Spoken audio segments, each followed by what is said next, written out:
Welcome to Extraordinary. I'm your host, Thai Legend.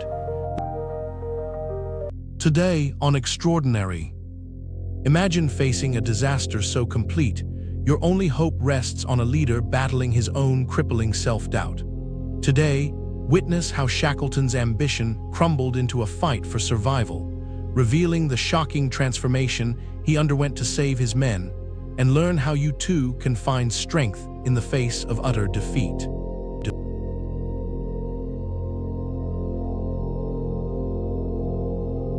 The sounds of splintering would cut through the Antarctic silence like gunshots.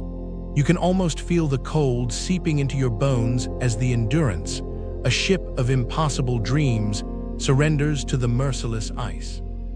28 men stand frozen, not just by the temperature, but by the realization that their entire world is crumbling around them. This is not just a story of survival. This is a masterclass in leadership forged in the crucible of absolute defeat. How does a catastrophic failure transform into a beacon of human resilience that leaders still study a century later? Ernest Shackleton wasn't just an explorer. He was a restless spirit who saw the world not as a map to be studied, but as a challenge to be conquered. Born in Ireland in 1874, he was never meant for classroom walls or dusty textbooks. The sea called to him, wild, unpredictable, promising freedom. At 16, he abandoned formal education, joining the Merchant Navy. Shackleton didn't want to dissect the world.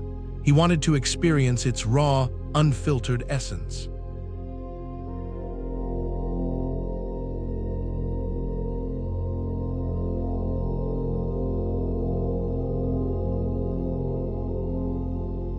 It wasn't an advertisement.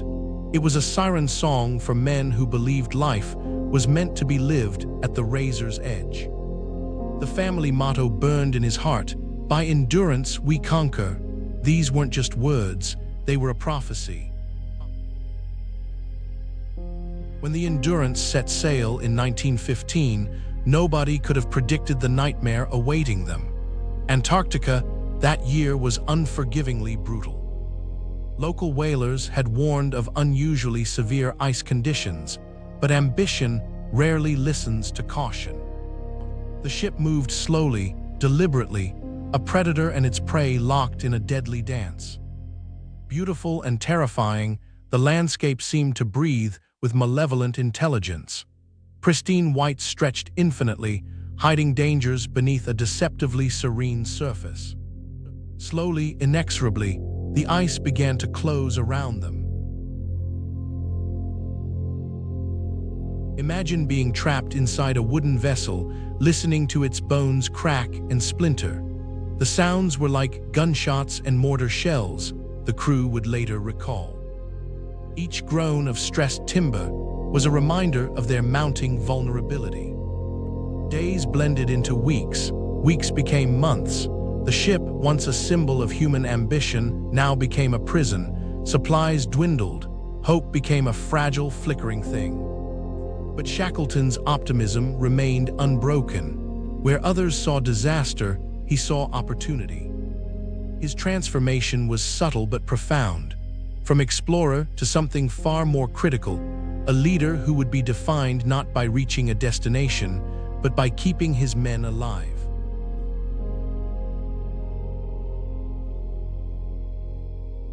Those words were more than a statement, they were a promise. The small lifeboats, especially the James Caird, became symbols of possibility, tiny wooden vessels against the vast, murderous landscape. They represented something larger than survival. They were vessels of hope. As weeks of entrapment stretched on, doubt began to whisper. You can almost hear the crew's hushed conversations, the unspoken questions about their captain's sanity. This wasn't open rebellion. This was the very human manifestation of fear. Shackleton heard these whispers, he understood them, but he never let them break his resolve. The true test of leadership, you see, isn't about being fearless. It's about moving forward despite fear, about transforming collective terror into collective hope. Would you have the courage to lead when everything seems lost, when the very environment wants you dead? If you're enjoying Extraordinary, please like, subscribe, and scan the QR code for our free 7-day email course, The Breakthrough Blueprint. Turn setbacks into comebacks using tactics of great underdogs like Stephen Hawking and Lincoln. Now, back to the episode.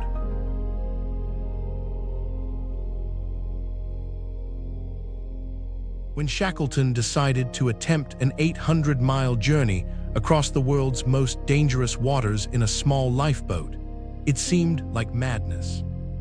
Hurricane-force winds, massive waves that could swallow their tiny vessel whole, navigation reduced to fleeting sightings in an endless gray wilderness.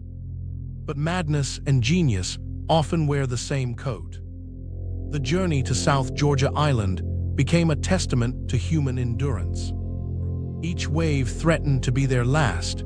Each moment was a battle against nature's most brutal elements.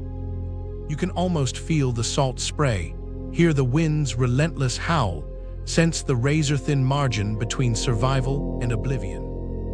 Frank Worsley's navigation was nothing short of miraculous. With minimal sightings, he guided them through a liquid minefield of potential destruction. This wasn't just navigation. This was poetry written in latitude and longitude. Reaching South Georgia Island wasn't the end. It was merely another beginning. To reach the whaling station and save his men, Shackleton would need to cross the island's unmapped, treacherous mountainous interior. No proper equipment, no clear path, just raw determination. Imagine crossing mountains never before traversed, with nothing but willpower and makeshift gear. Each step was a negotiation with death, each moment a challenge to the very limits of human capability. This wasn't a strategic mission. This was a physical testament to the human spirit. Saving his men became Shackleton's singular obsession. He launched not one, not two, but 4 separate rescue attempts. Each attempt carried the weight of 28 lives. Each failure was a personal wound. But here's the extraordinary truth. Not a single life was lost during the entire ordeal. In a world that often celebrates individual achievement, Shackleton's triumph was collective. His leadership wasn't about personal glory. It was about ensuring every single person survived. Today, leadership schools and business programs study Shackleton's methods. His principles of optimism, team cohesion, and adaptability remain revolutionary.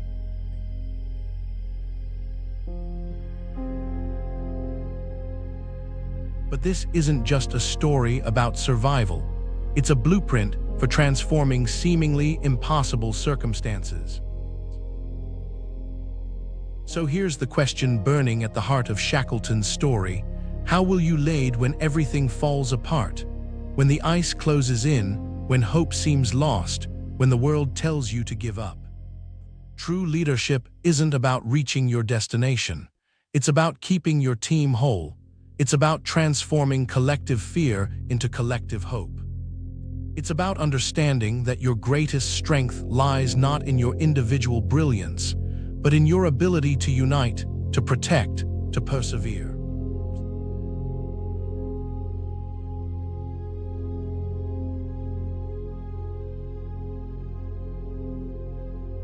Your mission, should you choose to accept it, is to find that naked soul within yourself, to lead not with conquest in mind, but with preservation of spirit as your highest goal. The ice will always be there. The challenges will always seem insurmountable, but so will your capacity to endure, to unite, to transform the impossible into the inevitable. Are you ready? On the next episode of Extraordinary, imagine, amidst the isolation of the Antarctic, Ernest Shackleton's transformation from ambitious explorer to selfless leader. But what happens when survival isn't enough? Next week, we meet Glennon, a woman who seemed to have it all, yet struggled with secrets that threatened to consume her. Like Shackleton, she too undergoes a profound transformation. But unlike the Antarctic, hers is a journey not of survival, but of redemption and self-discovery. Please like, subscribe, and scan the QR code or follow the pinned link to get our free 7-day email course, The Breakthrough Blueprint. 7 days, 7 ordinary to extraordinary transformations. Rewrite your story using the exact frameworks that built empires from nothing. Click the video that just popped up to watch the next one in this series. Or for episode summaries, behind-the-scenes info, and more, go to daily8.com/EO. Thanks for watching.